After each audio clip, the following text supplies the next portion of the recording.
look, it's always hard. We've raised a few rounds of funding over the past few years. One was pre-excitement, kind of fanfare during the pandemic era. So it was hard then. It was hard in that 2021 era too. Of course, I think as the market really was in a state of confusion in 2023, 2024 even, there was a lot of dynamics where it was very much driven by the founder. That all changed and therefore everything related to that change. So it was much more metrics driven. All of a sudden, some of these metrics that weren't going to be relevant for probably a few stages of the company, right? Things like EBITDA and profitability, all of a sudden were discussion points in 2023, which was interesting. It changes your whole approach and it even changes the company.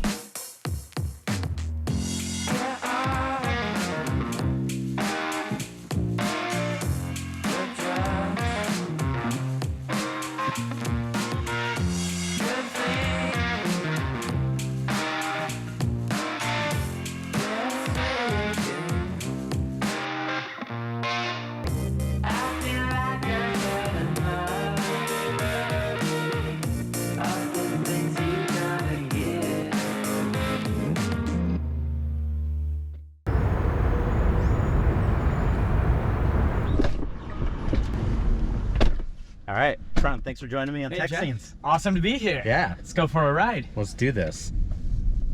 So let's start from the top. Okay. Tell me about First Residence.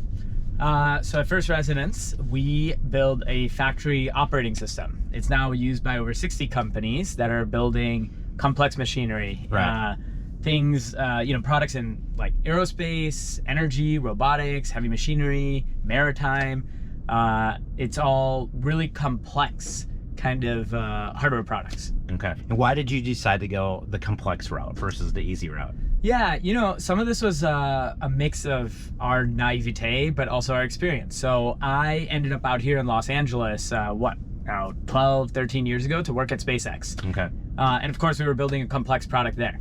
So when it came down to, I could go back into my story of even what I did there, but ultimately, based on that experience, we just found ourselves building solutions for people that are building equally complex hardware. Okay. Yeah.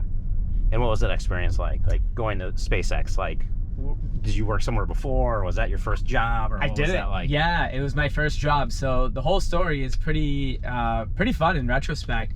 I grew up in the suburbs of Chicago.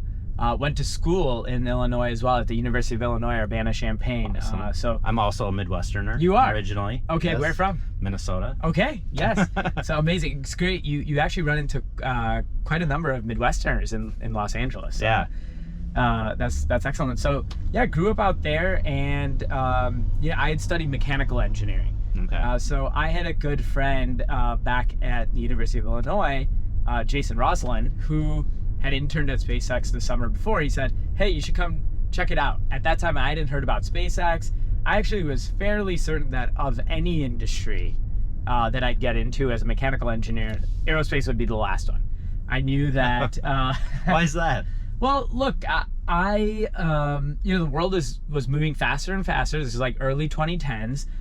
Everything happening in web and social and all that, like tech. I had really studied engineering because I wanted to build technology. Right. And technology at that time was very much about everything that was happening in the digital world.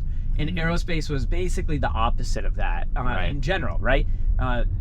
Lots of bureaucracy, lots of regulation, very slow moving, hadn't innovated in decades, right? The era of innovation was over. So it was really surprising, for me even, to end up out at SpaceX. I was just taking a chance. Well, let's go see what this is all about. So I thought aerospace was going to be the last industry I went to, and I thought Los Angeles would be the last city I'd move to. But here we are. Right. That's how life goes sometimes. That's how it goes. I guess so. Yeah. And look, 13 years here. This is definitely home. Love it. No plans on leaving anytime soon. So tell me a little bit more about the product. Like, who's using it, or how is it being used, and what problems are you guys solving? Yeah. So as a factory operating system, we take care of a large footprint of the very complex operations that happen in a factory. So things related to defining the process that multiple levels of the product have to be built on, helping those companies manage the supply chain, so ordering parts on time, being able to understand the state of their entire inventory management, and then the quality side of things. So things in hardware, it's not if they go wrong, it's when they go wrong. Right. And when they go wrong, they can have very tremendous outcomes, right? And so we help companies keep track of all that and then move that work forward such that large complex products such as an electric airplane can get built, right, and built on time and built safely. So companies that are using Ion, like I mentioned, a little over 60 customers now. We power companies like Florida Space Industries, that's doing in-space manufacturing, companies like Astranis doing large satellites, Joby Aviation doing electric airplanes, Radiant Nuclear, it's doing a micronuclear reactor, a modern micronuclear reactor design, and like I said, dozens of other companies like that. And you said that you didn't necessarily set out to do the complex manufacturing, but you ended up there. Is that right? I think yes it was, and no. we didn't necessarily set out to do something complex, right? But because of our background, because of our network, because of everything that was happening in kind of the explosion of hard tech, we found ourselves, naturally solving for those problems. And we're very, very happy to be doing it now, of course. I mean, these are very complex problems, and there's a pretty high barrier to entry just from a knowledge and context perspective of what does it mean to build a software platform that helps companies build space capsules that are going to manufacturing in space. That's a non-trivial answer, really. Right. Yeah. Right. And due to the complexities, is the software highly complex too? Are you based on the clients, is there a lot of changes or modifications? Well, we try to make it as simple as possible. Right. I would say that Ion has a large footprint, and there's a lot of interconnected models, meaning, how do your parts relate to your process, and how do those things relate to the people who built that, and the tools that were used to build a certain process, and having traceability around all that at an instance level is inherently complex. But from a UX perspective, we really set out to simplify things as much as possible. A lot of our competitors are legacy, types of companies that have been, building hardware and software for, some of them like a century, right? Right. And inherently, their products have grown to be quite complex. There's a lot of jargon built into even using those products. So when we set out to build the company and the product, we really wanted to, lower the barrier to entry for the usability, helping new people actually get plugged in. And I think that decision was the right one. And we of course always have more work to do to simplify complex things. Yeah. But it was the right one because you see this new wave of young engineers that are excited to build, and now what they're building is actually in this new category or re-emerging category of hard tech, right? Mm-hmm. Modern aerospace, modern energy, and so we want to make things as simple as possible, new and digital, and fresh. So we take a lot of inspiration from tech companies that have been very successful in the last decade, right? From a UX perspective. So let's switch gears a little bit. Okay. You are a first-time founder, is that correct? That's right. I love to ask the question, what have you learned? But it's oftentimes, what have you not learned yet? Oh my goodness. Oh my goodness. What have been some of the biggest ahas for you, or things that you didn't expect to learn? Or oh my gosh, yeah, that's a great question. And so, first-time founder, have been building First Resonance for about 6 years. I still feel that I have a lot to learn, and I think one of the amazing things about this job, I believe, is that it's a journey, not a destination. I'm never going to be done being a CEO, and a CEO in founder mode, right, to some extent. Mm-hmm. But it's an infinite game, really. Mm-hmm. So I think I have an infinite amount yet to learn, and I enjoy that quite a bit. Right. I think what I have learned is I think the biggest lesson is it's all about people. And I know that might sound generic, but really like, having the right people from the very early days, having people who can attract other good people. Right. So like the leveraged, like, compounding effect of good people at the company, people that are advisors to the company, investors, relationships in every direction really matter. And it's really, you get out what you put in, I think. Right. Across the board, when it comes to people or really anything, you get out what you put in. And it really does take a village to build a company. Right. I don't think that a founder alone, or even a founding team, or really a company can help it scale to the next level that it needs to go to. It's really about the entire network, the village, Right. that helps, and allows for companies to thrive. Yeah. That was one of my like really early lessons learned when I first started my first company, was like, it's people. And then I did a variety of high growth companies, came back to start another one, and I thought, I'm just gonna focus all my energy into getting the right people into these companies, because they're so hard, and especially that was back early 2000s, right? And I thought, there's a lot more like recruiting and stuff like that out there now, but like it was just people.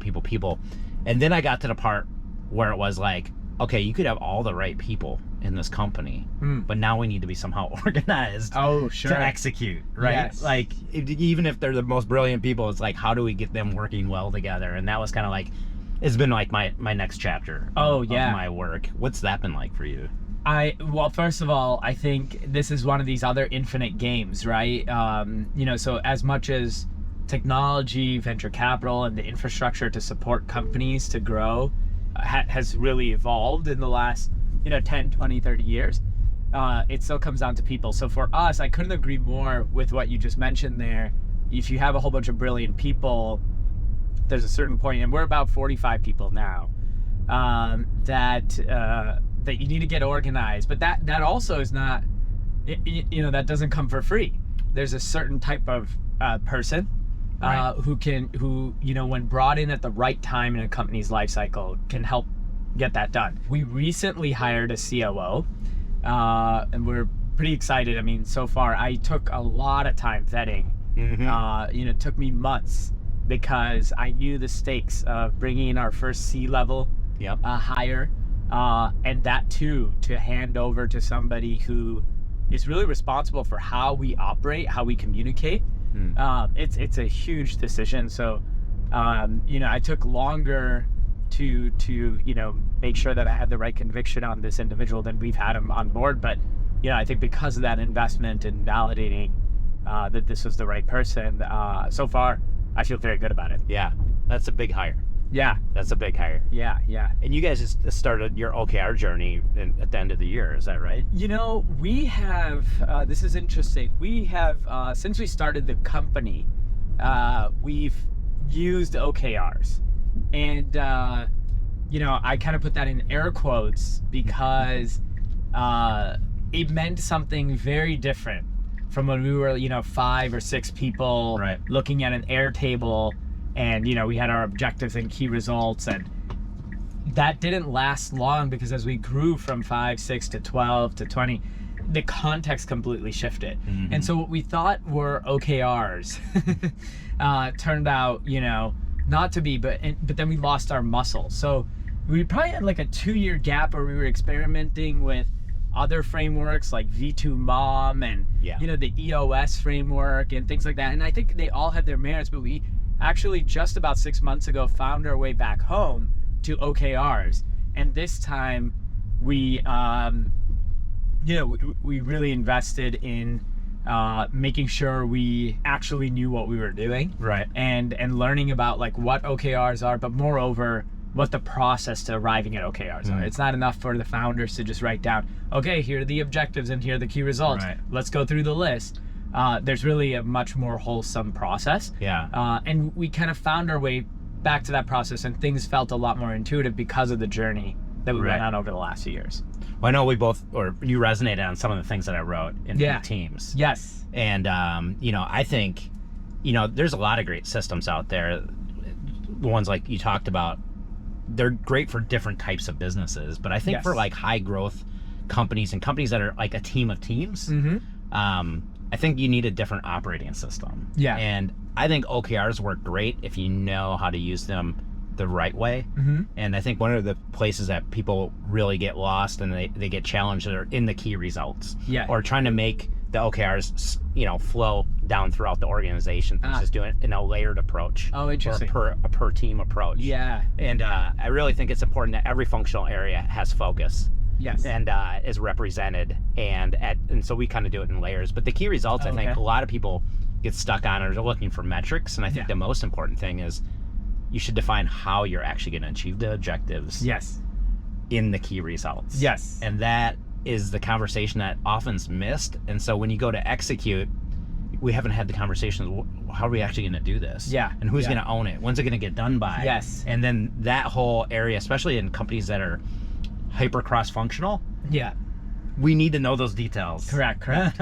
I think that was one of the biggest things that I found as a gap to the general OKR framework. I think different frameworks are applicable to different companies based on what their goals are, right? I think you said that right.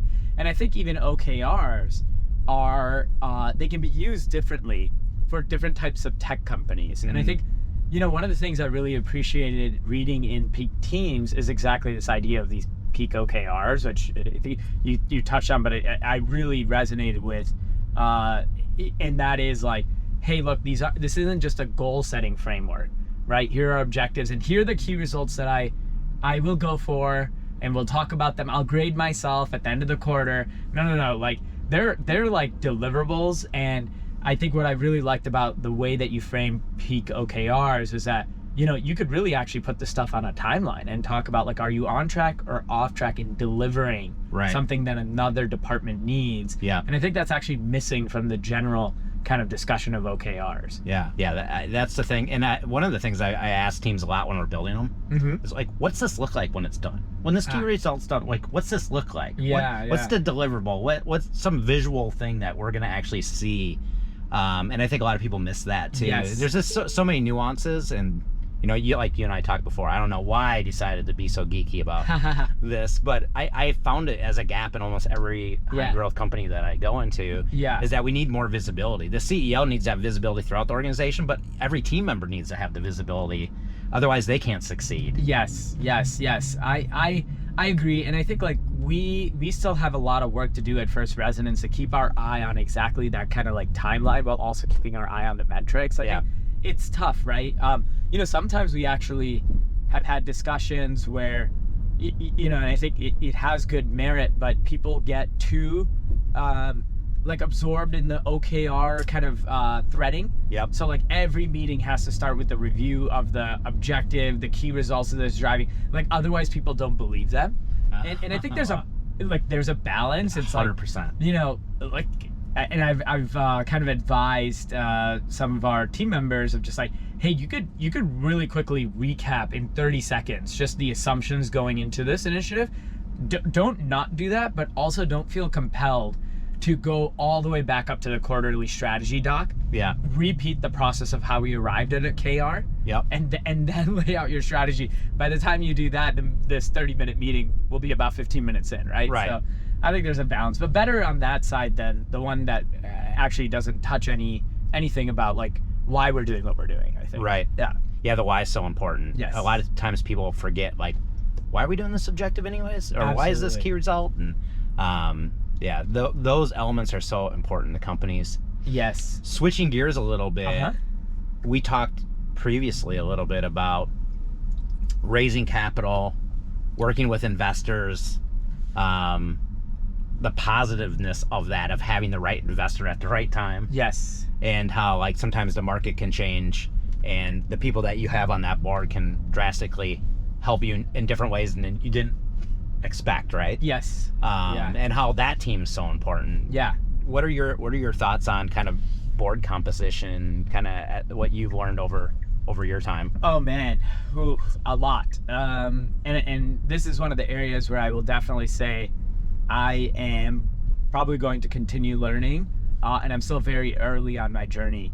At the end of the day, I believe that companies are built by the people that are at the company every single day. Great companies are. And like I was saying before, it does take a village to build the company. So there's a little bit of a dichotomy there. Right. But I think it's important to keep both things in mind. You get out what you put in. And one thing I've learned is it's super important to identify and hold a high degree of accountability to yourself, your team, and this key decision of, bringing an investor or board member along for the journey.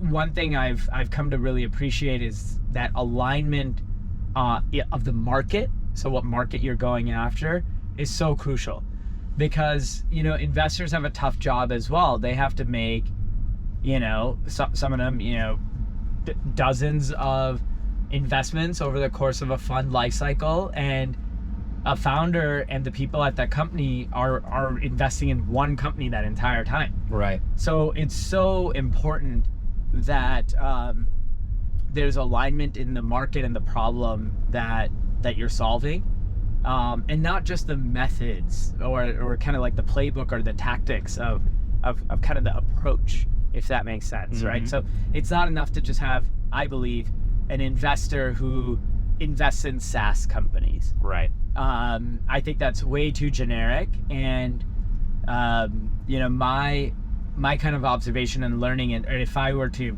kind of consider how I make decisions as we grow as a company and go into further stages of capitalization and all that, is finding more and more alignment. It reduces the option pool significantly, and you might not have the flashiest investor or the one that's going to tweet about you the most. But I think that the trade-off is actually quite important for having that alignment in the market, especially I think for a company like ours who, when we started, we were going after something very unconventional, very unsexy, and manufacturing is still very elusive to people in technology, right? Right. What was your experience fundraising as a first-time founder? That's a whole job or two in itself. Yes. So I think first hard learning was exactly what you just said there, is that it is a full-time job. And these kind of eras of fundraising, right? So you do it once every 6-7 quarters. Mm-hmm. That's just default. That's what's going to happen. Right. Which is pretty amazing to think about, is that, every year and a half or so, you're gonna. It's a seasonal job. It's a seasonal job. Right. You have the same role title. Yeah. And it is so bizarre to have that relationship where, you have to be very, very transparent and with your team on when that season is coming. Mm-hmm. and how you are going to manage it together. And when you don't do that, this was a hard learning of mine, when you don't align in the timelines and everything, things could go terribly wrong. Mm-hmm. Right? Because prior to going into that season of fundraising, it's highly likely that, this is definitely the case for me, that the CEO does have a full-time job or multiple. Yep. At the company. Yep. And it's really tough on the company and the people there to actually completely take away that resource to getting those types of things done. So that was a tough learning for me. So I think as I kind of proceed here, one of the things that my team has asked for now, because they've also learned from this experience, is, hey, look, we need to be on the same page. If we're about to go into fundraising, we need to plan that maybe 2-3 months in advance. Right. So that we're really set to succeed and we don't drop any balls, because the business likely has to only grow more during the fundraise, if not more than even before. Right? Yeah. So that's one thing. I think another thing I've learned is, look, it's always hard. We've raised a few rounds of funding over the past few years. One was pre kind of excitement, kind of fanfare during the pandemic era. So it was hard then. It was hard in that 2021 era too, for its own reasons. It was much faster, but it's still hard, right? Right. For a few reasons. And then, of course, I think as the market really was in a state of confusion in 2023, 2024 even, I think all the lessons from before in terms of how to fundraise. So it's really a FOMO game and it's a numbers game, and there was a lot of like dynamics where it was very much driven by the founder. Yep. That all changed, and therefore everything related to that change. So it was much more metrics driven, and all of a sudden, some of these metrics that weren't going to be relevant for probably a few stages of the company, right? Things like EBITDA and profitability, all of a sudden were discussion points in 2023, which was interesting. And it seems it changes your whole approach. It changes your whole approach, and it even changes the company, right? And who you have at the company, and how you're going to be able to achieve the milestones that investors are looking for. Right. Yeah, I think one of the things that I learned early on and that we kind of added to Peak and the operating system is we always plan the 3-year vision. We look at it functionally. Yes. And the 1-year plan, we look at it functionally. And we make the CEO's role a functional area of the business. It's corporate and capital development. Okay, yeah. Because their role is to create that vision, see that vision through, build the organization, but also make sure that there's the capital in which the company can see it. Yes. And it takes up so much time. Yeah. You have to have that visual for the entire team to see what's needed to go into that. Yeah. And sometimes if it's not, you don't have the visual of that, it's hard for the team to know what we need to do that. Yeah, absolutely. I'm curious, does it depend on the stage where the CEO will have that as a full-time job and maybe wear other hats as well? And how do you plan around, kind of the seasonality of that job of capital?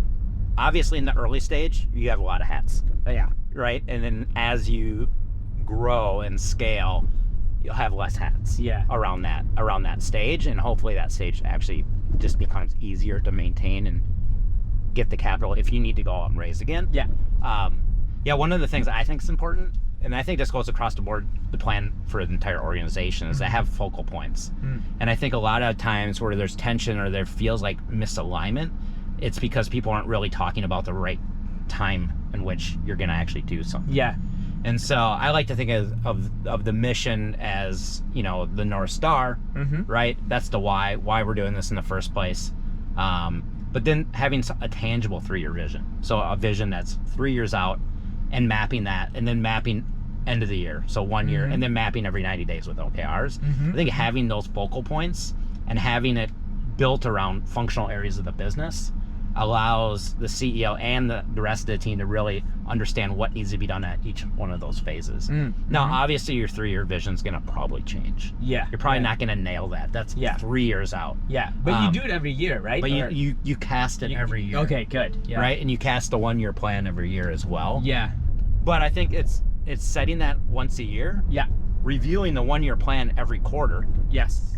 And redeveloping your OKRs from your past experiences, right? Yeah. And every quarter you're building your OKRs, you're updating your 1-year plan. Yeah. Which turns into a 9-month plan and a 6-month plan until you dial it into the end of the year and then you recast that 3 and that 1 again. Okay, yes. And so having that cadence is super important because things are going to change. Yes.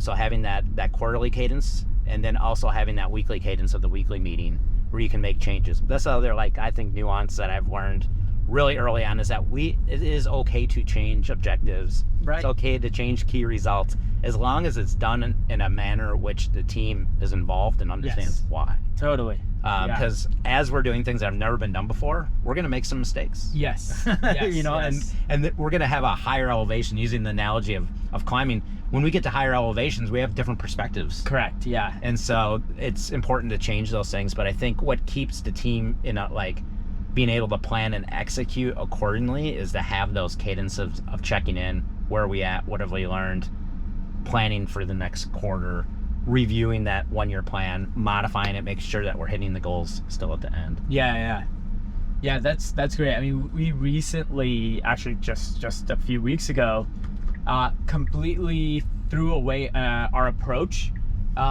toward achieving our OKRs for the quarter. So that was tough. Yeah. But what ended up being the case was actually we weren't changing our OKRs at all. We were changing the means, the initiatives to achieve those. Right.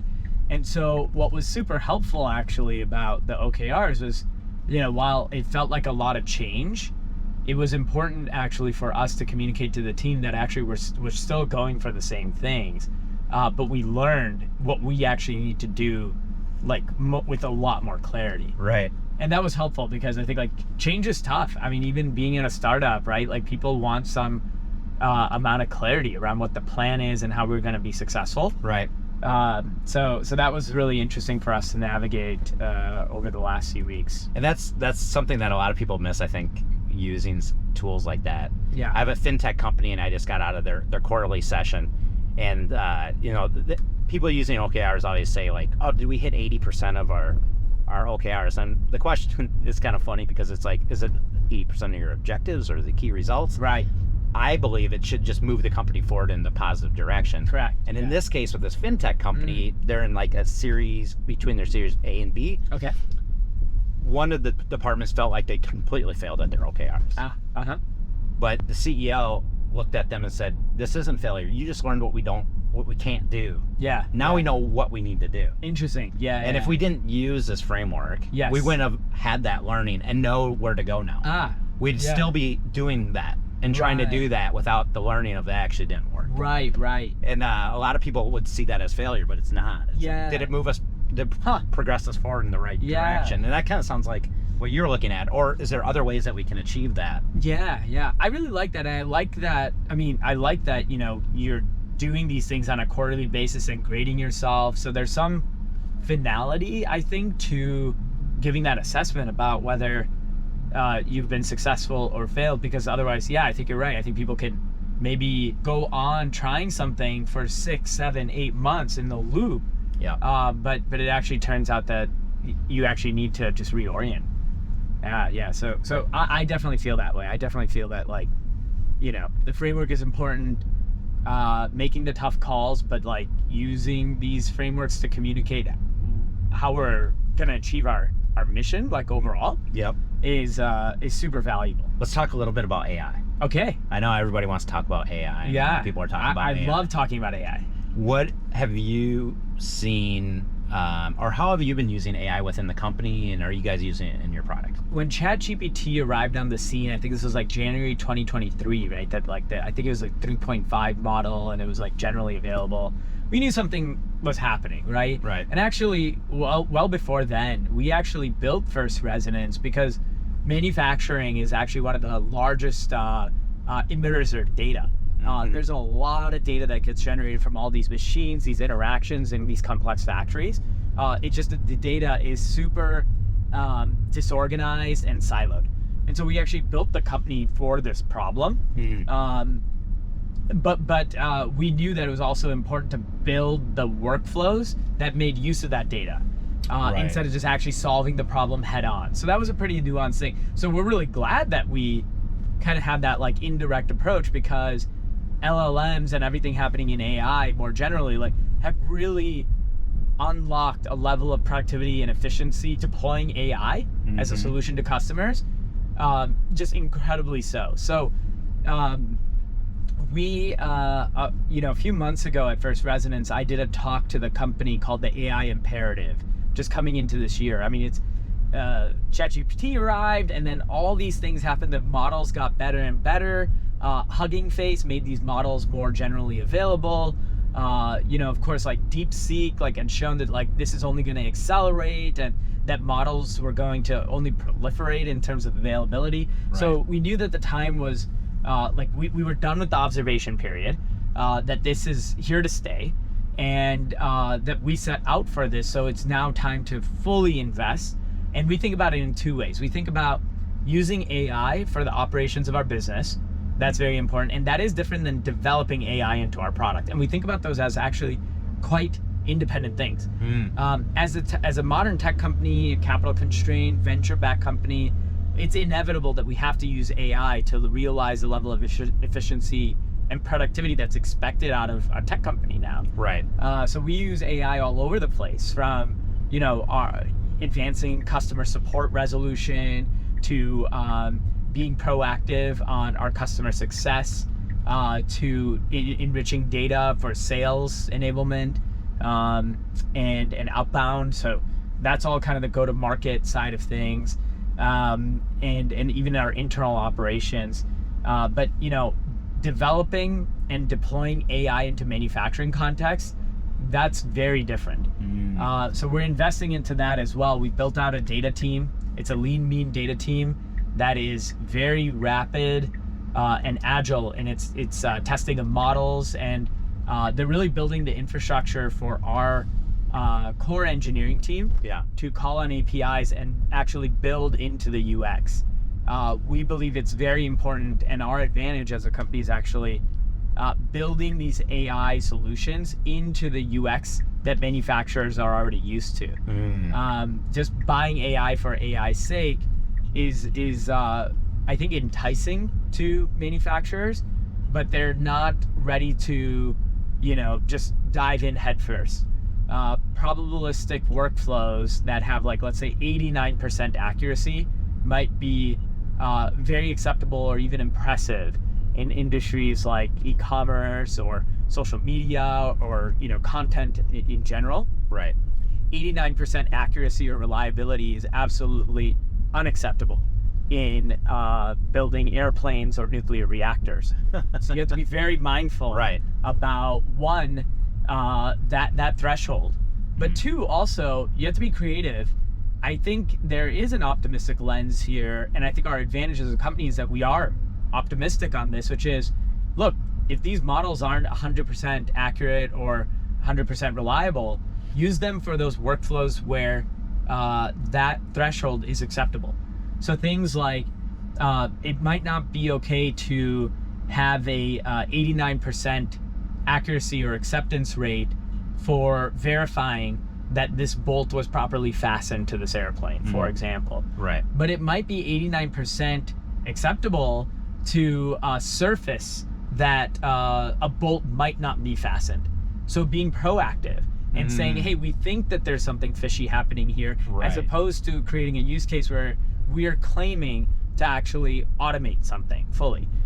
So I think it's really important to be mindful there, and we see a lot of manufacturers and software solutions for manufacturing being very conservative until they get that level of accuracy before they are even willing to go in on it. So we're really excited about that.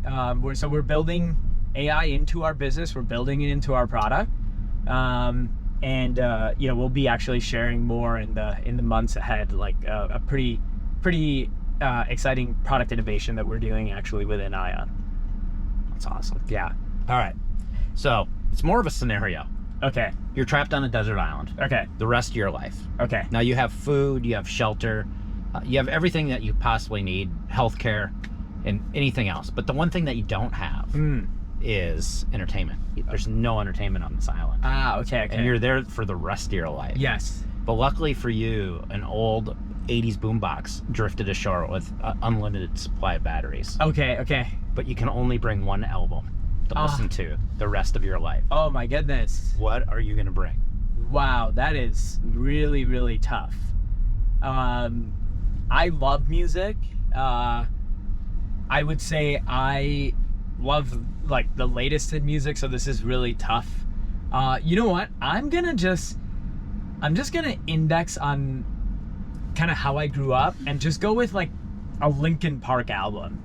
I'm thinking like middle school, in the Midwest, in the basement on like a winter day, playing Xbox. It's too cold to even play outside, so you're playing Xbox Live with your friends. We're just blasting Linkin Park. That's so awesome. That's what comes to my mind. The final answer, Linkin Park. Yeah, let's go with that. That's awesome. That's awesome. All right, well, thanks for joining me on the show. Thanks for having me. This is awesome. Yeah, it was fun. Great.